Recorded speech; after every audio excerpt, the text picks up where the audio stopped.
jour mon peuple s'en sortira, avec tant de richesse et d'abondance. Nous sommes toujours là, battant des bras. Africain, je me demande souvent si cette manne est une malédiction, avec tant de richesse et d'abondance. Nous sommes toujours là, battant des bras. Oh, oh, oh, oh. Il y a quelque chose qui ne va pas. Oh, oh, oh, oh, oh. Réussite et mentalité est le thème qui retient notre attention ce soir dans votre émission Éveil de la conscience du peuple noir. Bonsoir à vous, chers téléspectateurs. Un nouveau rendez-vous pris encore en ce jour avec M. Raoul Johnson pour mieux nous expliquer ce thème. Monsieur Johnson, bonsoir. Bonsoir Tata Della. Comment vous allez? Je vais super bien et vous-même? Je vais aussi bien, merci. Alors, encore un nouveau thème dont nous allons débattre ce soir. Mais bien avant cela, est-ce qu'on peut faire un rappel de tout ce qui a été dit la dernière fois? Merci Tata Della. Bonsoir aux téléspectateurs. Au cours de la dernière émission, nous avons abordé le thème « Comment éveiller sa conscience ?» Éveiller sa conscience parce qu'aujourd'hui, c'est fondamentalement avec une conscience éveillée que nous pouvons affronter, je dirais, l'ère de la connaissance dans laquelle nous vivons et je dirais aussi le monde en crise dans lequel nous vivons. Et comment éveiller sa conscience? C'est éveiller nos pensées, nos sentiments, être capable de les diriger, être capable de les contrôler, être capable de les maîtriser de manière à ce que ce ne soit pas nos pensées qui nous dirigent, mais que ce soit bien nous qui dirigeons nos pensées. Et le thème de ce soir, comme vous l'avez indiqué, c'est réussite et mentalité. Réussite et mentalité parce que j'ai envie de dire le logement ou la maison de notre esprit, de notre conscience, c'est notre mentalité. D'accord. Alors, le thème de ce soir, réussite et mentalité, qu'est-ce à dire? Réussite et mentalité, comme vous le savez, nous avons tous envie de réussir. Nous recherchons tous la réussite. Mais quand on parle de réussite, j'ai envie de dire il y a réussite et réussite. Réussite et réussite parce que il y a la réussite matérielle. La réussite matérielle derrière laquelle nous courons beaucoup plus facilement. Mais aujourd'hui, avec le développement des connaissances que nous avons, nous comprenons très bien que la réussite matérielle à elle seule est limitée.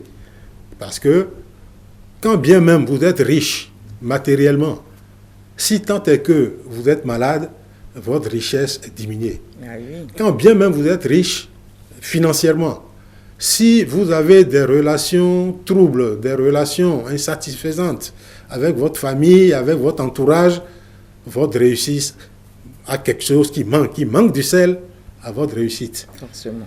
Et quand bien même vous êtes riche et que vous n'avez pas eu une activité, je dirais professionnelle ou une activité de loisir qui vous apporte un certain plus, votre réussite est limitée. Donc aujourd'hui, quand on parle de réussite, c'est en prenant en compte toutes ces dimensions. Okay. Aussi bien financièrement, mais également socialement, familialement, professionnellement, sur le plan des loisirs, sur le plan de la réalisation. On s'épanouit sur tous les plans. On s'épanouit sur tous les plans. Donc cette réussite est fondamentale. Mais ce que nous savons également qui est fondamental, c'est que cette réussite est intimement liée à notre mentalité. Okay. Comme vous le savez, dans l'ancien temps, les premiers hommes n'avaient pas la même mentalité que les hommes d'aujourd'hui. Qui vous souviennent, l'Afrique des fiers guerriers descendus dans les savanes. Aujourd'hui, les fiers guerriers africains ne descendent plus dans les savanes. Ils descendent dans le monde virtuel. Ah oui. Et nous devons y descendre en connaissant les lois et règles qui nous permettront d'assurer une réussite, je dirais, entière. Par conséquent, notre mentalité qui est l'ensemble de nos connaissances, de nos croyances, de nos pensées, de nos sentiments, je dirais l'ensemble de nos désirs, de tout ce qui nous fait vivre, qu'on ne voit pas extérieurement, mais qui nous anime, c'est véritablement cette mentalité qui nous fait choisir un désir une réussite essentiellement matérielle, une réussite plus élargie, intégrant les relations humaines, les relations familiales, les relations professionnelles et une qualité de vie élevée. Autrement dit, la réussite et la mentalité sont deux concepts intimement liés et ne peuvent pas être séparés. Ok. Encore est-il que si vous avez une mentalité qui n'est pas alignée sur la réussite, inévitablement, vous irez à l'échec. Parce que c'est ce que vous avez dans votre tête, les connaissances et croyances que vous avez en vous, qui dirigent votre vie, Forcément. qui vous permettent de réaliser les œuvres que vous voulez réaliser et qui vous permettent de poursuivre, je dirais, des objectifs élevés, des petits objectifs, des besoins élevés, de petits besoins, etc., etc. Donc, nous devons travailler fondamentalement sur notre mentalité pour espérer avoir une réussite, je dirais, intérieure et extérieure grandiose. Alors, pourquoi construire une mentalité de réussite? Comme vous le savez, tout s'apprend. Ah oui. On ne naît pas avec une mentalité, je dirais, de gagnant, une mentalité de succès, une mentalité de réussite. Non, non. Ça s'acquiert progressivement. Ça s'acquiert progressivement. On pourrait avoir des aptitudes, parce que les humains que nous sommes, certains naissent avec un potentiel d'action dans un certain domaine que l'autre n'a pas. En revanche, d'autres qui n'ont pas ce potentiel ou qui n'ont pas ces aptitudes sont obligés de faire des efforts. Et chacun de nous a des aptitudes données. Il faut pouvoir faire des efforts pour les lever, pour le libérer. Alors, pourquoi développer la mentalité? Développer la mentalité parce que, comme ce n'est que des aptitudes que nous avons, pour pouvoir en faire réaliser des œuvres importantes, il faut faire un travail sur nous-mêmes pour libérer ces aptitudes-là. Vous savez, on a l'habitude de comparer l'être humain à un ordinateur. C'est un peu comme vous prenez un ordinateur, et puis notre cerveau est un ordinateur, comme on le dit aujourd'hui. Vous prenez le cerveau qui est notre ordinateur,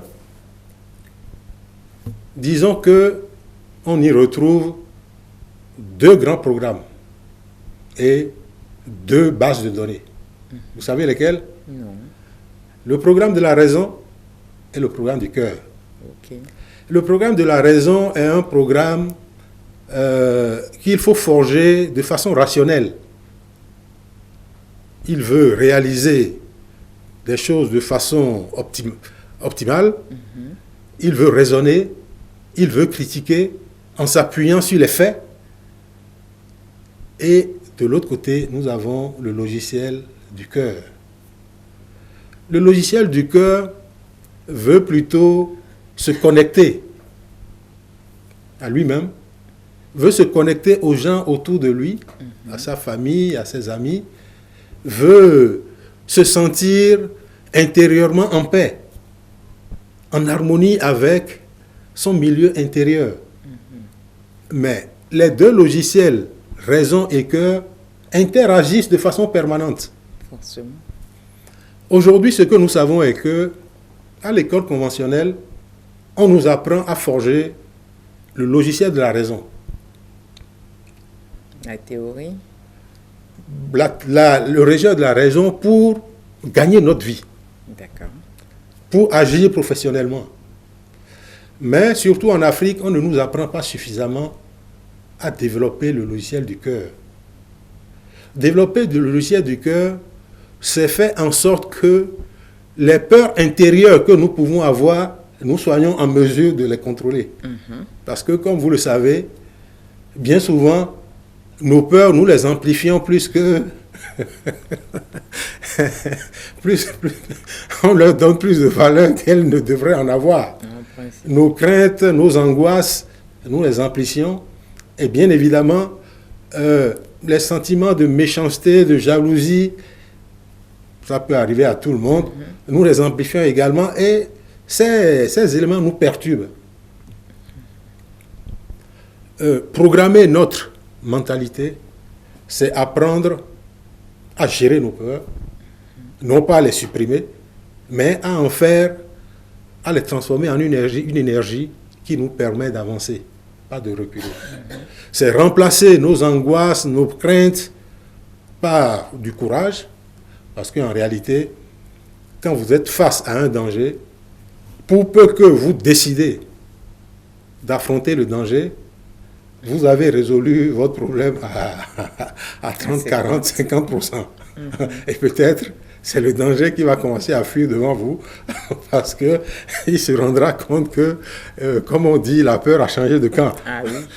Donc, il est important de développer ces deux logiciels. Non pas développer uniquement le logiciel de la raison, non pas développer non plus uniquement le logiciel du cœur, développer les deux. Parce que quand les deux commencent à fonctionner en harmonie, vous êtes confortable. D'accord. Vous êtes confortable et vous pouvez savoir que tout ce que vous voulez réaliser dans votre univers mental, dans votre tête, dans votre esprit, dans votre conscience, vous le pouvez. Toujours. Vous le pouvez déjà parce que si tant est que vous voulez être entrepreneur, vous voulez être un dirigeant, vous voulez être un artiste, tout ce que vous voulez faire, vous pouvez l'apprendre. Bien évidemment, l'apprentissage ne se fait pas en un jour. L'apprentissage se fait sur la durée. Mais quand vous êtes confiant que vous y arriverez, petit à petit, vous y arrivez. Mais il faut impérativement que nous commencions à faire de notre mentalité une mentalité de succès. Parce que, ou de réussite. Parce que quand on ne fait pas de sa mentalité une mentalité de succès ou de réussite, c'est plutôt la mentalité d'échec et de pauvreté qui s'installe et bien souvent on a du mal à s'en séparer après. Alors, nous parlons d'une mentalité de réussite. Absolument. Quel plan d'action doit mettre-t-on en œuvre pour pouvoir parvenir à cela? D'une façon générale, comme vous savez, nous vivons dans une société où nous sommes entourés de nos parents, de nos enseignants, des citoyens de la société. Par conséquent, nous échangeons en permanence des informations dans notre environnement avec les gens qui nous entourent. Forcément. Autrement dit, notre mental, notre mentalité se forge au contact du milieu dans lequel nous vivons. L'idéal serait que dans cet environnement, on commence à nous donner les éléments ou qu'on commence à nous enseigner les langages, les outils qui permettent de forger la mentalité de succès. Parce que, comme vous le savez, tout a un langage et tout peut se comprendre à travers des méthodes. Quand vous apprenez le bon langage et que vous avez les bonnes méthodologies, il y a de fortes chances que vous arriverez à Bonne destination. à un bon port. Mais quand vous ne les avez pas et que vous grandissez dans un milieu où vous ne les avez pas acquis, il faut à un moment donné que vous vous en rendiez compte, que vous preniez conscience qu'en réalité, votre esprit vous appartient. Et votre esprit vous appartenant, les pensées et sentiments qui traversent votre esprit, vous pouvez les suivre, vous pouvez les analyser, vous pouvez les orienter, vous pouvez en faire ce que vous voulez. Ce n'est pas toujours évident. Parce que, comme vous le savez, il y a bien souvent des pensées qui nous assaillent comme une agression. Vous ne voulez pas penser à un certain nombre de choses, mais ça vous... Ça revient. ça revient, ça revient, ça revient.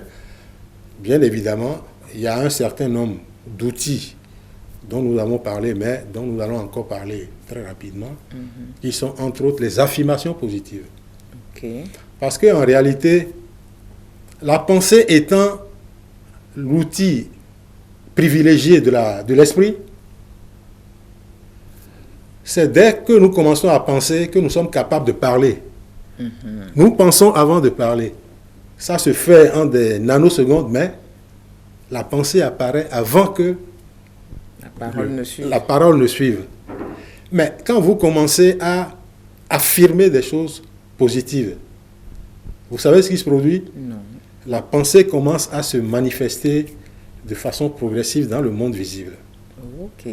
Et bien évidemment, vous faites des affirmations positives et dès lors que vous commencez à ressentir les sentiments de ces affirmations, vous commencez à être confortable. Vous pouvez commencer à avoir un peu plus de confiance en vous-même. Parce que je dis que je vais être riche, je vais réussir ce projet. Je ne sais pas encore trop comment je vais procéder, mais je l'affirme. J'ai foi, je l'affirme, progressivement, ça commence à se manifester. Et bien évidemment, si je ne m'en tiens pas là, et que je commence à poser des actes, je commence à rencontrer des gens, pour comprendre comment est-ce que je peux procéder pour réussir cette entreprise, relever ce défi, progressivement, je commence à manifester mes pensées, je dirais, dans le monde émotionnel, dans le monde corporel, et finalement, il est fort probable que je le matérialise à l'extérieur. Mais la pensée et les affirmations positives ne suffisent pas. Il faut de la méditation aussi. Parce que, comme on l'a dit, tout ce que nous réalisons, nous le réalisons dans notre tête avant de le matérialiser dehors. Okay. Et si nous arrivons à voir de la manière la plus transparente, la plus claire, la plus précise, le but que nous voulons atteindre, il est facile d'œuvrer dans ce sens-là. Voilà, il s'agit après de concevoir un plan sur papier, de voir les gens que je vais associer à ce projet, de voir les ressources que je vais rassembler, et dès lors que je les ai dans ma tête, que je les ai couchées sur papier, progressivement, le reste va suivre. Comme on a l'habitude de le dire, nos projets, quelquefois, nous les passons en revue 3, 4, 5, 6 fois dans notre mémoire avant de les réaliser. Donc, si vous avez un projet qui vous tient à cœur et vous prenez le temps de le passer, de le repasser et d'agir après dehors pour le réaliser, progressivement, il n'y a aucun doute que vous allez le réaliser, surtout parce que en matière de mentalité de réussite, le temps n'est pas une contrainte dont il faut véritablement tenir compte. Il ne faut pas se dire, je vais le finir dans une semaine. Je vais le finir, ça c'est sûr. Maintenant, votre esprit prendra le relais et mettra sur votre chemin, je dirais, les événements, les personnes, les ressources dont vous avez besoin pour y arriver, surtout si vous êtes dans la dynamique physique, mentale, psychique pour le réaliser. Alors, une mentalité de réussite, cela peut avoir également des impacts sur des personnes autour de nous, la société dans laquelle nous vivons. Quels sont ces impacts-là? Fondamentalement parce qu'en réalité, comme nous l'avons dit, nous avons deux logiciels dans notre tête, le logiciel de la raison et le logiciel du cœur. Vous savez, avec le logiciel du cœur, nous pouvons nous connecter à nos amis, à nos parents, même ceux qui sont décédés. Moi, j'ai perdu ma mère depuis une cinquantaine d'années, mais je la vois là. Bon, je peux lui parler, elle va peut-être pas entendre, il n'y aura que moi qui vais entendre, mais nous nous connectons au ciel quand nous voulons. D'accord. Et ce qui est extraordinaire également, c'est que faut concevoir, faut admettre que il y a un générateur d'énergie universelle dans le monde qui alimente tous les citoyens que nous sommes. Okay. Prenez par exemple Internet aujourd'hui. Vous pouvez vous connecter à Internet, prendre des informations où vous voulez. Mais ce qui est extraordinaire, c'est que derrière Internet, dans une dimension céleste, il y a un générateur auquel nous pouvons nous connecter. Bien évidemment, pour arriver à ce niveau de connexion, vous devez faire d'efforts. un profond travail sur votre mentalité, sur vos croyances, sur vos pensées, sur vos sentiments, vos désirs. Mais c'est des choses qui sont possibles.